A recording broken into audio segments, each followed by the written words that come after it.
વાત લઈને આયા છો, એક મનમાં ધારણા લઈને આયા છો, પણ એમ કહું છું કદાચ તમારો શ્રદ્ધા વિશ્વાસ અને ભાવ અમૃતની મેલડી પ્રત્યે હશે તો મનમાં એક જ કામ ધરેલું છે, જો 4 ના થાય તો મારું નામ કળયુગમાં મેલડી નહીં.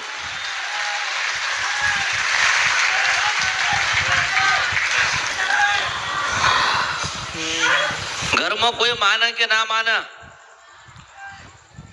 તમારા ઘરની અંદર કોઈ પૂજા પાઠમાં માને કે ના માને, તમારા ઘરમાં કોઈ માતાજીને માને કે ના માને, તમારા ઘરમાં કોઈ દીવાબત્તી કરતું હોય કે ના કરતું હોય, ઘરમાં કદાચ 4 સભ્ય હોય ને એક માણસ ભક્તિ કરતું હોય ને તો એમ કહું છું કે ભક્તિ કરતા રહેજો. ભક્તિનું ફળ અવશ્ય મળશે મળશે મળશે મળશે મળશે મળશે ને મળશે. આજ નહીં તો કાલ, આજ નહીં તો કાલ, આજ નહીં તો કાલ. જેટલી તમારામાં ધીરજ હશે, જેટલા તમે તમારા દેવના ગુના સુધાર્યા હશે, તમારી કુળદેવી પાસે માફી માંગી હશે, તમે તમારા અસલ મઠે ગયા છો તો જરૂરથી તમારા ઘરે ભગવાન નારાયણ આવશે. હું મેલડી છું. પહેલી વખત આયા હોય તો આશીર્વાદ છે.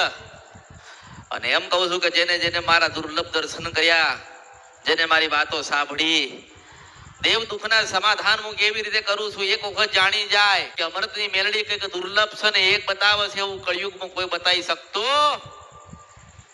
નથી. આ મેલડીનું સત વધવાનું છે, અમૃતની જોગ માયાનું એનું કારણ છે કે કાયમ કીધું છે કે મારી ખોડિયાલના રામ છે, કાયમ કીધું છે મારી બ્રહ્માણીના રામ છે, કાયમ કીધું છે કે મારી મેલડીના રામ છે, મારી ચાઉંડના રામ છે, મારી બૂટ બલાટના બહુચારના રામ છે, કાયમ કીધું છે મારી મોમાઈના રામ છે, કાયમ કીધું છે મારી જોગણીના રામ છે, મારી સધીના રામ છે. મારું સત વધતું જાય વધતું જાય વધતું જાય વધતું જાય એનું કારણ કે સદાય મેં તમને સતનો માર્ગ બતાડ્યો. મેં એવું નથી કીધું કે આ મંદિરે ના જતા ને પેલા મંદિરે ના જતા, પણ એમ કહું છું કે જ્યાં જતા હોય ત્યાં જજો, પણ સૌથી પહેલા તમારી કુળદેવીના મંદિરે જજો, સૌથી પહેલા તમારી ખોડિયાલ બેઠી હોય ત્યાં જજો, સૌથી પહેલા જાઓ તો તમારી મેલડીને મળવા જજો, પછી મને મળવા આવજો. પહેલા તમારા મઠે જાઓ, અસલ ઘરે મઠ હોય ત્યાં મળવા જાવ ને એવું કહો કે હજારો કરોડો ને લાખો ગુના કર્યા છે ભગવતી, પણ તું ક્ષમા કર ને કંઈક માર્ગ બતાડ. અને પછી તમે દર્શન કરી કદાચ ઘરે આવો ને રવિવારના દિવસે કદાચ બેઠ્યા હોય, મારા સુધી તમારો ભાવ પ્રગટ કર્યો હોય, તમારું ચિત્ત મારા પૂરવેલું હોય અને 50 વર્ષ જૂની વાત ના કરું તો મારું નામ કળિયુગમાં મેલડી નથી. જ્યાં મોકલો ત્યાં મેલડી છો. હું કોઈ જગ્યાથી ભણી નથી આવી, મેં બધાને ભણાયા. આજે મોકલો જ જાઉં, તમારો શ્રદ્ધા, તમારો ભાવ, તમારો ન્યાય હોવો જોઈએ.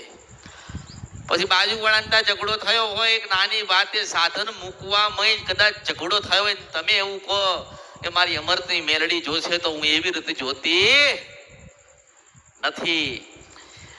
તમે મને કહો કે માં જા, એવી રીતે નથી જતી, પણ તમે બેઠ્યા હોય, મને સાંભળતા હોય, મને જાણ્યું હોય, મને માણ્યું હોય.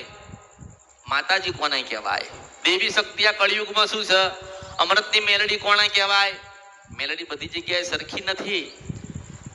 લોકો જાય છે ને રવિવાર ભરવા, પેલા જતા હશે બીજે, પછી હારીને કંટાળીને થાકીને મારી પાસે આવે તો એવું વિચારે માણસ કે અમે તો મેલડીમાં જતા હતા. શું મેલડીમાં કીધું કે ડોશીના રૂપમાં મળું છો?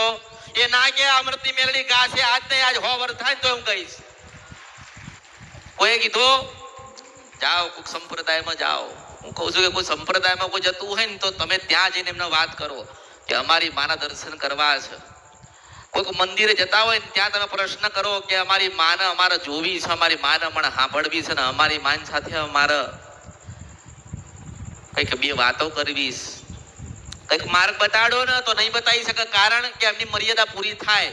અને કળિયુગમાં જ્યાં જેની મર્યાદા પૂરી થાય ત્યાં અમૃતની મેલડી એકડો ઘૂંટો છે. હું સિદ્ધબન છપરા નથી કંદરપિયા મેલડી છો આ કળિયુગમાં. એટલે હું કળિયુગમાં લખું છું, હું કળિયુગમાં લખું છું અને હું જ ભૂસાવું છું ને ભૂસાઈ જાય ને પછી કંઈક સારું લખાવાનું આવે ને તો સોનાની કલમ લઈને પાછી હું મેલડી લખવા આવું છું. આ કળિયુગમાં અમૃતની મેલડી દરેકનું નસીબ લખવા આવી છે, દરેકના ભાગ્ય ચમકાવા આવી છે, દરેકને કંઈક આલવા આવી છે. જો તમારી તેવડ હોય ને તો અમૃતને યાદ કરી મેલડીનું ભજન કરીને લઈ લેજો. હું મેલડી છું.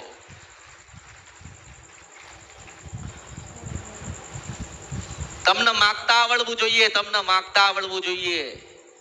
પોતાના ઘરે દરેકે દીવા કર્યા ને, કરતા આવો છો ને અને કરતા રહેશો ને. તમારા બા દાદાએ કર્યા, બાપુજીએ કર્યા, તમે કરતા હશો ને તમારા બાળકો કરશે ને. પણ એમ કહું છું કે કાલે પ્રશ્ન કરશે, કાલે તમને પ્રશ્ન કરશે.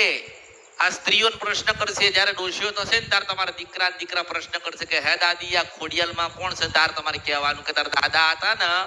આ ડોશીઓ કે છે, ડોશી થશે તારે કે તારા દાદા હતા, ભજન કરતા હતા 12 થી 4 નું, અને ખોડિયાલમાં હરુભરું આવીને વાત કરી ગયા છે. કે ને ઇતિહાસમાં નોંધ થાય. મારી નોંધ થાય કે ના થાય, મારી નોંધ તો લેવા છે. હું હાથ દરિયા પાર જઈને આવી છું તો મારી નોંધ લેવાય ને. જાવ ને ખબર પડે કેમ ના જવાય. અને મને મોકલો, મને યાદ કરો. અને બધા ગમે તેના હજારો લાખો ને કરોડો પ્રશ્ન હોય ને એનો એક જ જવાબ મારી પાસે હોય. હું હાથ દરિયા પાર બેઠે હોય ને એને સંદેશો આલું છું. હજારો લાખો ને કરોડો પ્રશ્ન તમારી પાસે છે ને, પણ અમૃતની મેલડીની ઉપર તમારી શ્રદ્ધા હશે ને તો એ કામ થઈ જશે. હું મેલડી છું.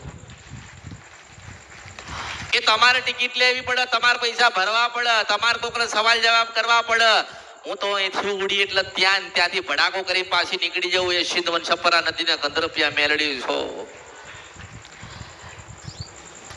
એટલે જે મેલડી પાસે વર્ષોથી તમે જતા હોય કે હમણાંથી તમે જે મેલડી પાસે જતા હોય તો તમે કોઈ પ્રમાણ કે પુરાવા જોયા નથી, કોઈ સત્યની વાતો તમે સાંભળી નથી. એ તો સત્યના પુરાવા તો હું ભગવાન શંકરના ત્યાંથી લઈને આવી છું. હું ઉજ્જૈનના મહાકાલેશ્વર કાળા કાગળ પર ચોખ્ખા સોનાના અક્ષરે લખીને લઈને આવી છું કે આ કળિયુગની અંદર જ્યાં સુધીનું અમૃતની મેલડી બોલી છે ત્યાં સુધી મહાદેવ તારા બનાવવાનું છે. અને ભગવાને સ્ટેમ્પ પેપર ઉપર સહી સત્યો કરીને મને મેલડીને મોકલીશ. એટલા કહું છું કે તમારી મારી રહી ગયેલી હોય ને તો મારી પાસે મનાઈ લેજો. એટલે હું માર્ગ બતાડીશ, હું કહીશ. તમારા જે ગુના થયા હોય ને, તમારા બાપુજીથી તમારાથી જે ગુના થયા હોય તો આજે ખોડિયાલમાં કહેવા આવતા, પણ અહીં બેઠ્યા ને તમે તે ખોડિયાલમાં કહેવા આવશે હું મેલડી છું. મઢ છે પણ અમારે તો ભુવા જ નથી, અમારે તો પઢિયાર જ નથી. અને અમારે તો માતાજીના શું થાય, શું લેખ પડ્યા છે ખબર નથી. એમ કહું છું કે મારા ત્યાં બેઠ્યા છો ને તો એક વખત તમારી ખોડિયાલ માનો કે મેલડી માનો કે જોગણી માનો કે ઝોપડી માનો કે બહુચર માનો કે રાંદલ માનો કે ચાવણ માતાનો મઢ હોય ને ત્યાં પલાઠી વાળીને એક વખત બેહો અને આંખ બંધ કરીને એટલું કહો કે માં આજે હજારો લાખો ના કરોડો ગુના તારા શરણમાં લઈને આવ્યો છું, તારા ચરણમાં લઈને આવ્યો છું. હે ભગવતી કંઈક માર્ગ બતાય. અને એવું કહું છું કે આટલું ખાલી બોલે ને, બે આંખ બંધ કરે ને બતાવી ના દઉં ને આખું કરોડો અરબો અને ખરબો જન્મનો હિસાબ ના બતાવો તો મારું નામ આ કળિયુગમાં મેલડી નહીં. ઉષ્ણવન છપરા નદીના ગદરપિયા મેલડી આવી છું આ કળિયુગમાં અને ન્યાય કરાવવા આવી છું. ન્યાય એટલે ન્યાય થાય. 1 રૂપિયાનું હોય કે 1 કરોડનું હોય, ન્યાય એટલે ન્યાય થાય. જો તમારા દાદાએ કોકની જમીન લઈ લીધી હશે ને તો કહીશ કે તારા દાદાએ 25 વીઘા જમીન લીધી છે, તારે પાછી આલી દેવી પડે તો આલવી પડે ને. અને એવું કહું છું કે તારા દાદા પાસે 25 વીઘા જમીન કોઈક લઈ ગયેલું હોય ને તું અહીં બેઠો છે ને તને બેઠા બેઠા ના લાવું સહી ના કરાવી દઉં તો બધી મારા અવતારમાં ખોટ પણ હું મેલડી છું. એટલે ન્યાય વગર હું માતા ક્યાંય ઊભી રહેતી નથી. તમારા દરેકના બધાના પ્રશ્નો પડ્યા જ છે. તમારા મન પ્રાર્થના તમે કરો જ છો. અહીંયા કે છે ને સામે મૂર્તિ છે ને ત્યાં કહે છે કે હે માતાજી અમારા આટલું કામ પડ્યું તમે કરી દેશો તો આજે જવાબ આલું છું કે જ્યાં થઈ જશે હું મેલડી છું. એવું ના વિચારશો કે હું ક્યાં છું. તમે માનો કે સુખડી લઈને કદાચ આયા અને સુખડી લઈને પ્રગટ કરીને 5 વખત કદાચ આમે કર્યું હશે તો 6ઠી વખત પાછી નારાયણ પાયે લખીને લઈને હું મેલડી છું. જેવો તમારો ભાવ પ્રગટ થયો ને એ જ જગ્યાએ હું મેલડી પ્રગટ થઉં છું. આ તો કળિયુગમાં લોકોએ કીધું કે મેલડી માં છે તો કે દારૂ પીવે છે, હું દુઃખ પીવું છું આ કળિયુગમાં. હા, લોકો કહે છે ને વાર્તા તમે સાંભળી ને, વાર્તા સાંભળી ને કે મેલડી માં હતા, બાર ભટ્ટીનો દારૂ પીધેલો. કોણે જોયું? હું એવું કઉ છું. માને બદનામ ના કરશો, એ તો અમૃતના પ્યાલા પીધેલા. વિષ્ણુ ભગવાને મને મેલડીને અમૃતનો પ્યાલો પીવડાયો છે અને પ્યાલો પીને ધરતી પર ઉતરી છું અને તમારા દુઃખો ને સુખોમાં બદલ્યા વગર નારાયણ પાસે જવું તો મારા અવતારમાં ખોટ પડે. હું મેલડી છું. આ તો બધા વાયકા કરી મેલડીમાં દારૂ પીવસ. હું કહું છું કે તમારો ભાવ પીવડાવો, તમારું દુઃખ પીવડાવો, તમારી ભક્તિને મન પીવડાવો અને પછી ગાંડી તૂર થઈને આવી તમારા એક નહીં ચાર ના કામ થઈ જાય ને તો મારું નામ મેલડી નહીં. સમય નથી માણસ પાસે, સમય છે નથી. માતાજી અમે દૂરથી આયા છીએ. હું કહું છું કે હું આવી છું ત્યાંથી આયા છો તમે. મેં તમને કીધું કે ભગવાનના ત્યાંથી દેવલોકમાંથી આવી છું. ચલો તમે દૂરથી આયા, નજીકથી આયા, કોના માટે આયા છો? તમારા માટે આયા છો ને, તમારા બાળ બચ્ચા માટે આયા છો ને, તમારા પરિવાર માટે આયા છો ને, તમે તમારા જ માટે આયા છો ને. પણ એમ કહું છું કે એક વખત મારા માટે તો આઈને જોવો કે માં ખાલી તારા જ માટે આયા છે ને, તારા દર્શન કરવા આયા છે ને, તને સાંભળવા આયા છે, તને જોવા આયા છે. આટલું બોલીને જાય ને એને જોવા ના જવું તો મારા અવતારમાં ખોટ પડે. હું કાળકા બોલવા કળિયુગની, મારી કાળકાના રામ છે. હું શિવ વંશપરા નદીને ગંધર્પિયા મેલડી છું. હું તો મોજે મેલડી છું, મારી ઈચ્છાની રાજા છું. મારી ઈચ્છા થાય તો જવાબ આપું છું, મારી ઈચ્છા ના થાય ને તો 25 વર્ષે બોલતી નથી. અને કદાચ હું લેખ લખવા બેહું ને તો ભગવાને કદાચ લખ્યું હશે, પણ લખેલું વંચાવાળી માતા હોય ને તો અમૃતની મેલડી છો. તમારા દરેકના નસીબ કંઈક ને કંઈક ભગવાને લખીને કળિયુગમાં મોકલ્યા છે ને. તમારા નસીબમાં કંઈક ને કંઈક ભગવાને કંઈક ને કંઈક લખીને મોકલ્યા છે કે તારા આટલું દુઃખ છે, તારા આટલું સુખ છે ને આટલા સમય પછી ભગવાનના ઘેર જતું રહેવાનું છે અને તમારા ગયા પછી તમારી વસ્તીને આટલું સુખ કે દુઃખ પડવાનું છે. એવું તો ભગવાને તમને લખીને મોકલી દીધા. પણ કદાચ મારી ભક્તિ કરો ને મારા કીધે રહો ને અમૃતને યાદ કરો અને લખી લેલું છે ના વાંચી જવું ના કળિયુગમાં તો મારું નામ મેલડી નહીં. બધાની માન્યતા અલગ અલગ છે. કોઈ કેવું વિચારે કે અમારા દાદાની મેલડી જબરી છે, કોઈ કે ઉજ્જૈનની મેલડી જબરી છે, કોઈ કે પેલા મંદિરની મેલડી જબરી છે, કોઈ કે કામરૂ દેશની મેલડી જબરી છે. કોઈ મેલડી જબરી નથી. જેની ભક્તિ જબરી છે ને હું એના માટે જબરી છું. તલવારની ધાર એને ભક્તિ કહેવાય. ભક્તિ કોને કહેવાય? તલવારની ધાર. તલવારની ધાર ઉપર ચાલવું પડે એને ભક્તિ કહેવાય. ખોટું બોલાય નહીં, ખોટું કરાય નહીં, સમયસર દીવા હાલવા પડે, સમયસર નિવેદ હાલવું પડે. પણ એવું થતું નથી. ખાલી માંગણીઓ ભિખારીને જેમ ભીખ માંગો છો. અરે જેની માં રાજા હોય એનું સંતાન તો રાજા જ હોય ને, એમ કહું છો. પણ શું કરવા ભીખ માંગો છો? મંદિરે જઈને શું કરવા લોકોને કહો છો? કોઈ બહાર જાય કોઈ ઘરે બોલાવે, બહાર જાય તો દાણા જોવડાવે. અમારા આટલું કામ છે થઈ જશે. એટલે એ હું કરવા તારું કામ કરી આલે? તારા ઘરે બેઠી છે ના કહેવાય? કહેવાય કે નહીં? મારા ચરણમાં આયા છો ને તો મારા શરણમાં તમને લીધા છે. પણ ક્યાં સુધી? જ્યાં સુધી તમારું મન છે ત્યાં સુધી. જ્યાં સુધી બીજા વિચાર ના આવે, જ્યાં સુધી મન ભટકી ના જાય, બીજી જગ્યાએ જવાનું મન ના થાય, એક જગ્યાએ ચિત્ત પુરાય, અહીં બેઠા બેઠા તમારી કુળદેવી, તમારી મેલડી, તમારી ખોડિયાર, તમારી ચાઉણનું ભજન થાય ને ત્યારે જ પાછી એવી થઈને ઊભી રહું છું. મેલડી છું. ભક્તિનું ફળ મળશે, જરૂરથી મળશે.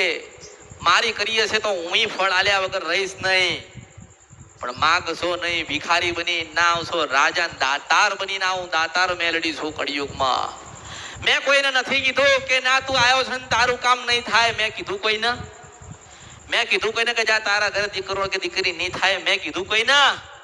મેં એવું કીધું કે તારા દીકરી કે દીકરાના લગ્ન નહીં થાય? મેં એવું કીધું ખરી? મેં એવું નથી કીધું. મેં એવું કીધું એ કદાચ ખરેખર તમે કદાચ ભક્તિ કરના માર્ગે વળ્યા હોય અને ભક્તિ જ કરવા માંગતા હોય. આ સુખ અને દુઃખ તો ભગવાનની લીલા છે. શંકર ભગવાન અને વિષ્ણુ ભગવાનની લીલા છે, સુખ અને દુઃખ. પણ કદાચ તમે ભક્તિ કરો ને તો એક જ દરવાજો ખુલશે, સુખનો. ભક્તિ નથી કરવી, સીધું ફળ જોઈએ છે. આ સીધું ફળ કોણ આલશે? કોઈ આલશે? આ સીધું ફળ કોઈને મળતું? તમે તમારા બાળકને નિશાળે મોકલો નહીં, ભણવા માટે મોકલો નહીં, અને તમે મોટો થાય ને એ બાળકને લખતા ને વાંચતા આવડે નહીં, તો એને નોકરી હારી મળશે ખરી? એને મળશે? એને નથી મળતી. એટલે તમારે શું કરો છો? તમે પેલા ભણવા મોકલો છો. બેટા એકડો આને કહેવાય ને બગડો આને એવું કહેવાય. એકડો ને બગડો બતાવતા બતાવતા એને હો સુધી મોકલવાનો છે. મોકલવાનો ને તમારા બાળકને. પણ એમ કહું છું કે જ્યારે જ્યારે તમે આવો છો ત્યારે તમારા બાળકોને સાથે મારી અહીં બિહાડજો. આ નિહાળ છે મારી, આ મારી બાલવાટિકા છે, ભરેલી છે. અહીં તમે આવો, તમારા બાળકોને લઈને આવજો. તમારા બાળકોએ બધું ભણી લીધું હશે, પણ દેવગતિનું કોઈ ભણ્યું? તમારા બાળકોને થોડું દેવગતિનું મારે ભણાવવું છે કે બેટા કુળદેવીને દીવો કરજે. પપ્પા હોય, મમ્મી હોય, દાદા હોય, દાદી હોય, જીવો છે ત્યાં સુધી બેટા કુળદેવીનો, ખોડિયાલનો, મેલડીનો, કાળકાનો, જોગડીનો, ઝોપડીનો દીવો કરજે ને ખોટું કરતો નહીં. મારા 5 શબ્દો સંભળાઈ જાય ને તો 6 મહિના પાછું જીવન પરિવર્તન થાય. એ મેલડી છો. તમે બધા વળી ગયા, તમારી ભક્તિના માર્ગે વળ્યા ને. આમાંથી કઈક સ્ત્રીઓ એવી હતી જે ખોટા માર્ગે હતી. મને સાંભળી, મને જાણ્યું, અરે આવું પાપ ના કરાય, આ માર્ગે ના જવાય, આપણી માં નારાજ થાય ને અમૃતની મેલડી ઠપકો દે. એવા કામ નથી કરવા. આપણે ભક્તિ કરવી છે જેથી કરીને આપણા બાળકોનું ભવિષ્ય સુધરે. તો એ માર્ગ પકડ્યો એમને. હું જોઉં છું, હું સાંભળું છું. હું મારા નવખંડ ધરતીમાં કદાચ બેઠી હોય કે ના બેઠી હોય, મારો દીવો થતો હોય ના થતો હોય, મારું નિવેદ કોઈ કર્યું હોય ના કર્યું હોય, પણ કદાચ જેને જેને સાચા ભાવથી એના મનનો ભાવ પ્રગટ કર્યો છે ત્યાં પાછી દોડી ના જવું તો બધું મારા અવતારમાં ખોટ પડી જાય. હું મેલડી છું. નાનામાંથી નાની વાત તમારી સાંભળું છું. કેટલી એક નાનામાંથી નાની વાત સાંભળનારી માતા છો. મને ખબર છે ક્યારે હાલવાનું, મને ખબર છે ક્યારે બનશે, મને ખબર છે તમારું દુઃખ ક્યારે દૂર થશે, મને ખબર છે ક્યારે તમે સુખી થશો, મને ખબર છે ક્યારે કોણ આવ્યું છે, મને ખબર છે ક્યારે કોણ જતું રહેવાનું છે. પણ એમ કહું છું કે મેં મારા ખોળામાં લીધા છો ને તો ઉતરી ના જતા. હું અમૃતની મેલડી બોલું છું. તમારા હજારો લાખો દુશ્મનો હોય ને, હોય દુશ્મનો હોય, કોઈ ઘરનું હોય કોઈ બહારનું હોય. તમારે દુશ્મની એની સાથે કરવાની જરૂર નથી. એ દુશ્મની કરતો હોય, બોલતો હોય, જે કરતો હોય. ઘણા લોકો નથી કહેતા કે અમારા ઉપર તો કે પેલા ભાઈ કાવતરા કરસ. હું એવું કહું છું કે કાવતરો લાવનારી મેલડી હોય ને તો કળિયુગમાં હું છું.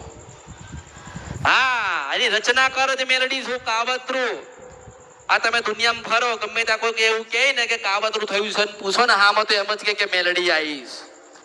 હા, હું જીવતું ખાઉં છું ને મરેલું ખાઉં છું. શું ખાઉં છો? હા, જીવતું ખાઉં છું. તમે ચોખા આલો ને, ચોખા નિવેજ, હા, સુખડી આલો ને, શ્રીફળ આલો ને, પેંડા આલો ને, જીવતું કહેવાય. લાપસી આલો ને જીવતું કહેવાય. એ તો ખાઉં છું જ.